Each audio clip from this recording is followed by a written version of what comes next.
Long ago, the earth was flourishing, but one day, without warning, it began to sunder and deform, giving rise to many mountains all across the world and leaving the lowlands in a dense fog. Humans and animals alike flocked to these mountains and plateaus which now infest the ruined world. While they survived on the plateaus, they needed supplies. Trading and traveling was possible in the lowlands, but navigation was next to impossible. Few dared to enter the fog and fewer returned, but some seemed to learn and even master navigating the lowlands. These groups of traders that mastered navigation would become guilds, and later on be put into power by the villagers and lead them. Over time, they slowly recruited other villagers from other plateaus and slowly built kingdoms, but they were not alone, for nothing could crush the humans' will to survive. In the guild's travels, they made first contact with another guild from a faraway land, but their guild leader was treated as a king rather than a leader of the people. The first contact was filled with tension, but there was unavoidable trading, for, despite mastery of the lowlands, the simple fact was that there was only so many resources. Eventually, an extremely unstable material was found by the guilds and named something.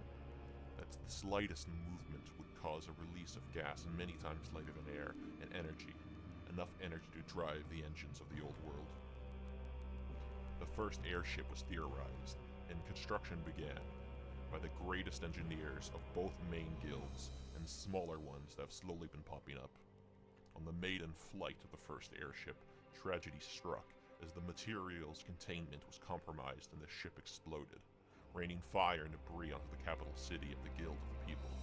Finally, the tension over all these years reached a breaking point, where the Guildmaster of the People blamed the opposing king for sabotage.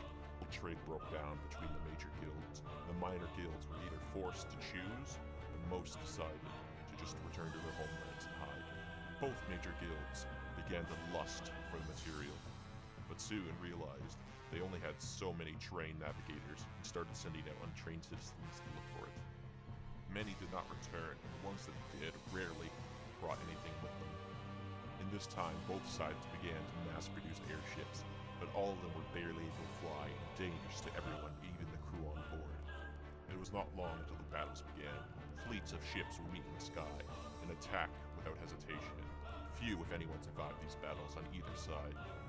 This conflict raged on for many years until one day the minor guilds re-emerged with an alloy that was nearly unbreakable and absorbed almost all shock at the cost of extreme weight. But with this alloy, they built containment for large amounts of the unstable material. This allowed them to build massive airships that cannot be destroyed by the airships of the major guilds. And with this power, they called a ceasefire. The major guilds has no choice but to agree, or risk being wiped out. As the ceasefire continued, it gave the major guilds time to realize their population had dropped over 60%. But not from the conflict itself, but from the starvation as a result of it. Since the conflict began, finding food and water had become second to finding the unstable material. They had stopped their duty.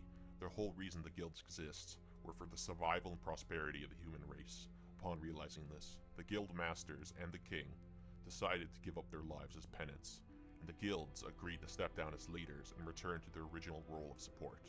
The humans had reached the golden age of technology. It has advanced so much that it allowed the construction of much lighter airships for personal use. This allowed them to be powered by traditional steam engines, and the unstable material was outlawed for airships aside from the massive de-armed warships that are now turned into cargo ships. This golden age, the fog has faded enough for people to start living and trading in the lowlands and survive with relative ease.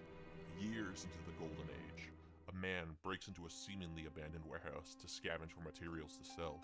He finds some sort of lab, and in it, finds an object that can control gravity in a small area. He quickly realizes what this object could do to the balance of power between the kingdoms, and he decides to run. It is not long after before he realizes he's being chased. He begins to run from whatever person or group is after him.